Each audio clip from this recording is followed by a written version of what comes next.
এই 2017 সালেও মানুষ এখনো কুসংস্কারে বিশ্বাসী। এখনো ভূত প্রেত ওঝাকে বিশ্বাস করে মানুষ। তা আবারও চোখে আঙুল দিয়ে দেখিয়ে দিল কতুলপুরের মির্জাপুর হাই স্কুল। সভ্য সমাজের কাছে লজ্জার স্মৃতি হয়ে রইল। ওই স্কুলের অসুস্থ হয়ে পড়া শম্পা কুণ্ডুকে তার পরিবার চিকিৎসকের কাছে না নিয়ে গিয়ে বাসুদেবপুরের স্থানীয় ওঝা শীতলবাগের কাছে নিয়ে যান। ওই ওঝা জানায় যে একটি দুষ্ট প্রেতাত্মা শম্পার উপর ভর করেছে। ওই ওঝা জানায়, আমি এমন একটা জিনিস দিয়েছি, ওই আত্মা আর থাকবে না। কি হয়েছিল ওই স্কুলে? বেশ কিছুদিন ধরেই ওই মির্জাপুর হাই স্কুলে ভূতের গুজব ছড়ায়। ছাত্রীদের শৌচালয়ে প্রেতাত্মার উপস্থিতি ও ছাত্রীদের উপর তার ভর করা নিয়ে ছাত্রী এবং অভিভাবক মহলে চরম উৎকণ্ঠা দেখা দেয়। অসুস্থ হয়ে পড়ে বেশ কিছু ছাত্রী। দিনের পর দিন তা গণহিস্টেরিয়া রূপ নেয়। ওই স্কুলের 10ম শ্রেণীর ছাত্রী শম্পা কুণ্ডু গত শুক্রবার স্কুলের শৌচাগারে গিয়ে ভয় পেয়ে অসুস্থ হয়ে পড়ে। তারপরে সেই আতঙ্ক অন্যান্য ছাত্রছাত্রীদের মধ্যেও ছড়িয়ে পড়ে। ইতিমধ্যে মুখে মুখে ওই স্কুলের একটি ছাত্র আজ থেকে 1.5 মাস আগে আত্মহত্যা করেছে। সেই আত্মাই নাকি স্কুলে ঘুরে বেড়াচ্ছে। এই নানান গুজবে শিক্ষক থেকে অভিভাবক সকলেই আতঙ্কিত। সে বললো যে বাথরুমে রক্তের মতো দেখে, আর আমি প্রথমে দেখার পরে আবার পিছন দিয়ে ঘুরেছি আর দেখতে পাইনি। দিদি আমাকে কেমন করে গেছে জানিনি, যে খিচুড়ি হচ্ছে, মানে বিশাল শ্বাসকষ্ট এত হচ্ছে। তারপরে মাস্টাররা হাসপাতালে ভর্তি করেছে। এখানে ফোন করেছিল, ফোন করার পরে যাওয়ার পরে ওর কাকুরা সবাই কাছে, ওর বাপি যায়নি, ওর বাপি মাঠে ছিল জানেনি। যাওয়ার পরে এবারে হাসপাতাল থেকে বললো যে কিছু অসুবিধা নাই, বুকের ফাটা হয়েছে, ইসুজি হয়েছে, সব হয়েছে। কিন্তু আবার বাড়িতে আসার পরই যারা মোটর সাইকেলে এসছিল, মানে সোমবাকে নিয়ে, তখন কিছু হয়, মানে যারা সাইকেলে গেছে তারা আসার পরই আবার আরম্ভ হয়ে গেছে, তারা এসে জুটেনি। তারপরে আবার এখানে মানে ওঝা লয়েছে, ঠাকুরের কাজ করে, যে তাকে নিয়ে এসে দেখানো হলো, হওয়ার পরে কমেছে।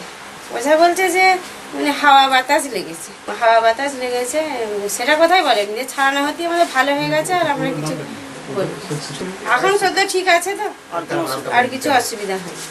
এমন জটিল পরিস্থিতিতে স্কুলের ভারপ্রাপ্ত প্রধান শিক্ষক মহানন্দ কুণ্ডু যোগাযোগ করেন ভারতীয় বিজ্ঞান ও যুক্তিবাদী সমিতির সঙ্গে। সমিতির পক্ষ থেকে আজ রামকৃষ্ণ চন্দ্র, চিন্ময় মণ্ডল, অনিকেত রায় ও নিবেদিতা দে আজ মির্জাপুর স্কুলে পৌঁছায়। সেখানে সচেতনতামূলক একটি অনুষ্ঠান প্রদর্শন করেন। প্রায় 2 ঘন্টা ব্যাপী এই অনুষ্ঠানে অভাবনীয় সাড়া মেলে। স্কুলের তরফে এই ধরনের গুজব ও কুসংস্কার ছড়িয়ে স্কুলে অশান্তি সৃষ্টির জন্য বাসদেবপুরের গুণিনের বিরুদ্ধে লিখিতভাবে পুলিশের কাছে অভিযোগ জানান। তবে ওই ওঝাকে এখনো পর্যন্ত গ্রেপ্তার করা হয়নি। আজকে যে প্রোগ্রাম থেকে কি বুঝতে পারলেন?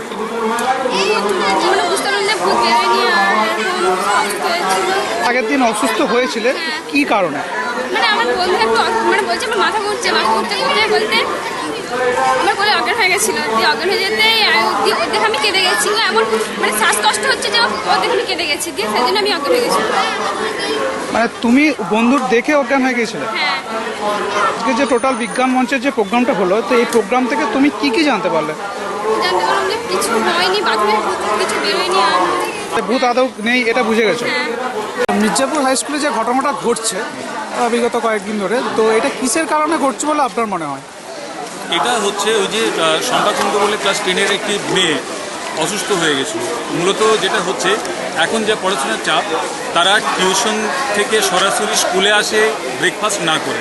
যেটা আমরা জানি যে শারীরিকভাবে ব্রেকফাস্টটাকে স্কিপ করা যায় না। তো এখানে অনেক ছেলেমেয়ে আছে যারা সকালবেলায় কিছু খাবার সুযোগ না পেয়ে সরাসরি স্কুলে আসে, এবং স্কুলে এসে অসুস্থ হয়ে পড়ার ঘটনাটা কিন্তু খুব একটা অস্বাভাবিক নয়। এটা হতেই পারে। বিভিন্ন স্কুলে আমরা দেখেছি যে প্রেয়ারের লাইনে বা স্কুলে এসে পেটে কিছু না থাকার কারণে, খাবার না খেয়ে আসার কারণে অসুস্থ হয়ে পড়ে। তো এক্ষেত্রেও তাই হয়েছে, এবং সেই অসুস্থতাটা ওরা কি করেছে, যে ডাক্তারের কাছে না গিয়ে ওঝার কাছে যায়, গুণিনের কাছে যায়, এবং গুণিন বলে যে এর মধ্যে কোনো একটা ভূতের হাওয়া লেগেছে, এবং সেই হাওয়াটা স্কুলের মধ্যেই আছে। এবং এর মধ্যে আরও একটা ঘটনার খবর এখানে এসে জানতে পারলাম, সেটা হচ্ছে যে 1.5 মাস আগে এইখানের ক্লাস 12-এর একটি ছেলে সঞ্জয় সাঁতরা সে সুইসাইড করে এবং সে নাকি স্কুলকে খুব ভালোবাসতো এবং সে মৃত্যুর পরেও স্কুলকে ছেড়ে যেতে পারেনি এবং তার আত্মা প্রেতাত্মা এখানে স্কুলে ঘোরাঘুরি করছে। এই সব ঘটনাগুলো কানে কানে কানে কানে এত বেশি গুজব ছড়িয়ে গেছে, একটা আতঙ্কের পরিবেশ তৈরি হয়েছে। মূলত এটা ওই মেয়েটি এবং তৎসঙ্গে আরও কয়েকজন মেয়েকে নিয়ে একটা ঘটনা এবং একটা গুজব ছড়িয়ে যায় এবং সেই গুজব থেকেই আতঙ্ক ছড়ায় এবং আমরা এখানে এসেছি সেই আতঙ্কটাকে দূর করতে। আমরা বোঝালাম বৈজ্ঞানিক দৃষ্টিভঙ্গি প্রয়োগ করে কিভাবে অবৈজ্ঞানিক চিন্তার অবলুপ্তি ঘটানো যায়, কুসংস্কার থেকে বেরিয়ে আসা যায়। এই যে ভূতের অস্তিত্ব, এখনও এই 2017 সালে দাঁড়িয়ে ভূতের অস্তিত্বকে স্বীকার করে নেওয়া, এটা হচ্ছে কুসংস্কারের পরিচয়। তো আমাদের অনুষ্ঠান খুব সফল হয়েছে এবং তাতে শেষবেলায় আপনারা দেখতে পেলেন যে প্রতিটা ছাত্র ছাত্রী নির্বিশেষে সকলেই ভূতের অস্তিত্বকে অস্বীকার করছে, সোচ্চারভাবে অস্বীকার করছে এবং কথা দিয়েছে যে তারা এই ধরনের কুসংস্কারের বিরুদ্ধে তারা লড়াই করে নেবে। ভারতীয় বিজ্ঞান ও যুক্তিবাদী সমিতি কুসংস্কার তো বটেই এবং যিনি করছেন তার এটা ছড়ালে লাভ আছে। লাভ আছে মানে আর্থিকভাবে লাভ আছে, কারণ এখানে আশেপাশে যে গ্রামগুলো আছে অশিক্ষিত অশিক্ষিত মানুষের ভর্তি, তাদের ওই অশিক্ষার সুযোগ নিয়ে এই ধরনের কিছু কালপিট বলবো ক্রিমিনাল, তারা এই ধরনের প্রচারগুলোকে চালিয়ে যাচ্ছে এবং তারা তাদের নিজেদের স্বার্থের জন্য এবং লাভের জন্য, ঠিক আছে। এবং এই যে কচি কচি ছেলেমেয়েরা তারা আতঙ্কিত হচ্ছে এবং ভয়ের একটা পরিবেশ তৈরি হচ্ছে এবং সেটার জন্য দায়ী কিন্তু প্রত্যক্ষভাবে ওইসব ওঝা এবং গুণিনেরা। আমরা এদের বিরুদ্ধে বরাবর লড়াই চালিয়ে যাচ্ছি এবং ভবিষ্যতেও চালিয়ে যাব। এর বিরুদ্ধে আমরা প্রশাসনকে জানিয়েছি, প্রশাসন আশ্বাস দিয়েছেন যে তার বিরুদ্ধে স্টেপ নেবে। ক্রাইম, অবশ্যই ক্রাইম, যেভাবে ওরা মিথ্যে ভয় দেখিয়ে এই ধরনের অল্প শিক্ষিত অশিক্ষিত মানুষদের কাছ থেকে অর্থ রোজগার করছে, আমরা এটা বিরোধিতা করছি। এরকম তো কোনো কিছু হতে পারে না।